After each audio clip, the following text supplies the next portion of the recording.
right, so this is the next part of the video notes. These are on elements, so you should be filling in the elements page on the notes.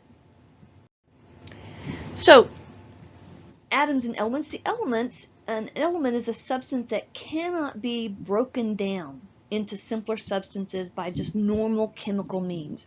Now, it can be broken down. Obviously, you can break it apart into protons, neutrons, and electrons, but that's not what happens in normal chemistry. That's nuclear stuff, and we don't do nuclear stuff with regular normal chemistry. So, a simple, straightforward definition of an element is a substance that can't be broken down physically or chemically into simpler substances. An element is composed of atoms that have the same number of protons in their nucleus. So all of the atoms in an element have the exact same number of protons. So if you had a chunk of gold, it would all have the same number of protons in each atom. Not necessarily the same number of neutrons, but the same number of protons that are there. Remember, anytime you need to pause this, you can pause this video, you can rewind it and do a little bit so you can fill in the blanks here.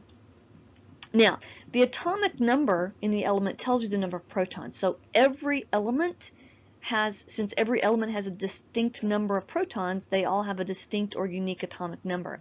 It indicates the number, if I can pop this up here, it indicates the number of protons in the nucleus. So again, you notice you're writing some of the same things over and over again, the protons in the nucleus.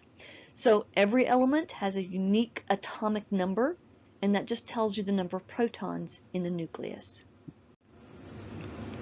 Normal atoms, just plain ordinary atoms, are electrically neutral, and that means they have the same number of positive proton charges as negative electron charges. So when we talk about the atomic number, if we have a normal neutral atom, if we say the atomic number is 12, as in magnesium, then that would tell you the number of protons is 12 and the number of electrons is 12. If we're talking about a normal neutral atom. Every single element has some type of abbreviation for it, and this is called a symbol. And again, this is something that you guys should know already. It's either one letter or two letters that are there, and the first letter is always capitalized. If there's a second letter, it's never capitalized. These symbols are worldwide. The names for the element can change based on what country you're in, but the symbols themselves are always written exactly like this. It doesn't matter if you're in China and you're in Russia, you're in Mexico, you're in the US or Canada, it doesn't matter where it is. The symbol for magnesium is capital M lowercase g, and it's written in what letters we use. It just so happens that we have our alphabet based on the Latin, and that's what they use to make the symbols. So if you were reading chemistry book in Chinese, you'd have all the Chinese characters that you guys think of, and then if it wrote down the symbol for water, the formula for water, you would see it not in Chinese characters, it would be H2O. So that's a worldwide consistent thing. So it just makes it so that we can all agree and know what each other's talking about in different countries.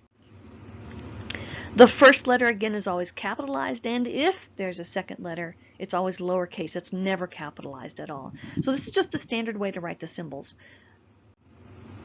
Some are based on other languages. For example, the symbol Fe is iron from the Latin word ferrum. So some of the symbols are weird. You think, oh yeah, I get why hydrogen is H and oxygen is O, but then you get Fe for iron and you're thinking, where did that come from? And so a lot of them go back to the original Latin or Greek and they get the symbols for there. So potassium is K, so you get a weird symbol in there every once in a while. Every element has a unique name. Many element names are very old, so they've been around a long time and are based on other languages. Chlorine is named after chloros, the Greek word for yellowish green. And so if you have pure chlorine gas, it's a yellowish green colored gas. So you get some strange names that are in there. So chlorine is that Greek word for yellowish green.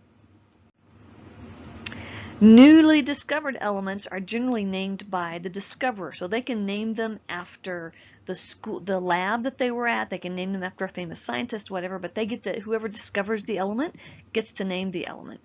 but it has to be approved by an international committee. So, for example, if you look on your periodic table that's in your classroom, or if you pick up a periodic table, if it's kind of a couple of years old, they'll have some blank spaces on there, or you'll see symbols that have 3 letters, which breaks the rules. That's not really a symbol for it. That's just kind of an abbreviation. If you get a brand new periodic table, though, all of the blanks are filled in with their scientific names and their symbols, because they've discovered all the way up into element number 118. So all of the elements have names and symbols now. When I say discover, in reality they kind of made them in the labs. Okay, the mass number is similar to the atomic number. Not the same thing, though. A lot of times when I'm teaching chemistry, I'll talk about the atomic number, and then instead of calling it the atomic mass, I'll just call it the mass number, because a lot of people get them confused since they both have the word atomic in them.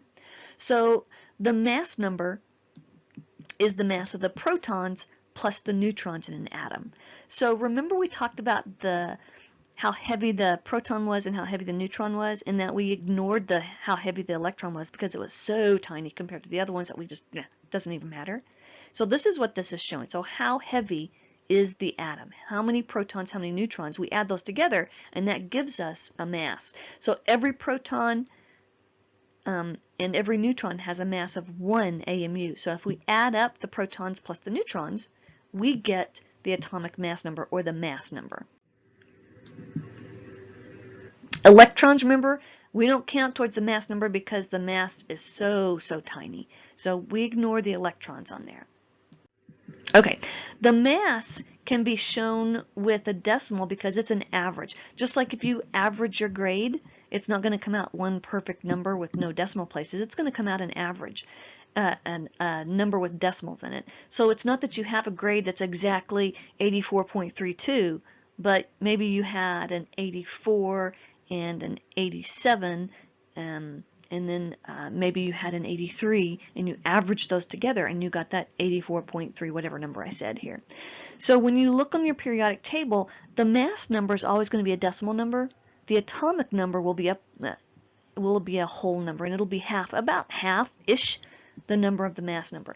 I can't tell you exactly where it will be on the periodic table because each periodic table kind of has its own setup, so you have to kind of look for it. There's generally a key on the periodic table that tells you, hey, this is the atomic number, this is the mass number. So just look for it. So the mass number is an average mass of the isotopes of that element. There's that word isotope.